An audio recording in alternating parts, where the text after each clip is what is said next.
नमस्कार, स्वागत आहे तुमचं तारा न्यूज मध्ये। आजरा नगरपंचायत निवडणुकीचा 5वा दिवस, पण राजकीय गल्लीबोळातील धुरळा अजूनही खाली बसायला तयार नाही। शहरात एकच चर्चा, चराटींना रोखायचं कोण आणि कोणासोबत। भाजपचे बडे नेते अशोक चराटी मैदानात ठाण मांडून उभे आहेत आणि त्यांना एकटं पाडा ही मोहीम प्रत्यक्षात आणण्यासाठी विरोधकांनी डावपेचांची ताकद एकत्र केली आहे।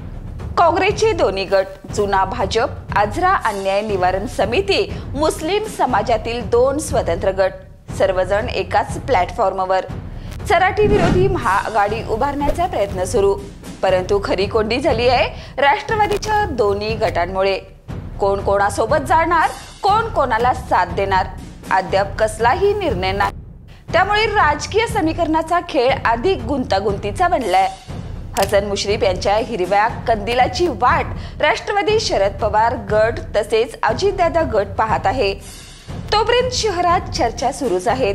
भेटीगाठी आणि वाटाघाटी यांचा पूर आलाय। तालुका अध्यक्ष मुकुंदराव देसाई यांचं घर तर सध्या राजकीय यात्रेकरूंचं मुख्य ठिकाण बनलंय।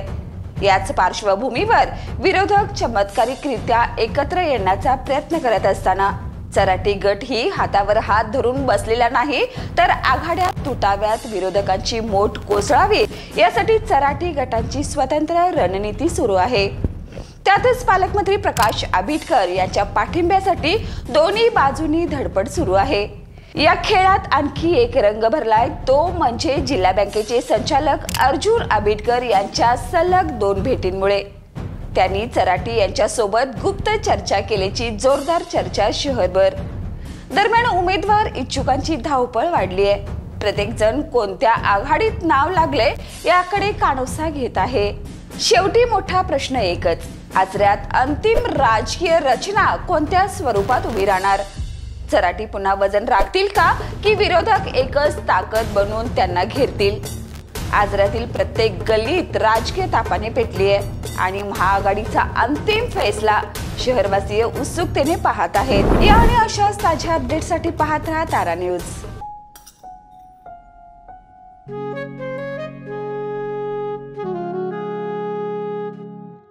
बाबा, आज येताना बासुंदी घेऊन या ना। अगं, कालच आपण आईचा वाढदिवस होता म्हणून आणली होती ना। ऐकलं, गोकुळची बासुंदी पुन्हा खावीशी वाटतेय। खरं सांगू, मलाही खावीशी वाटतेय। पुन्हा पुन्हा खावीशी वाटणारी गोकुळ बासुंदी।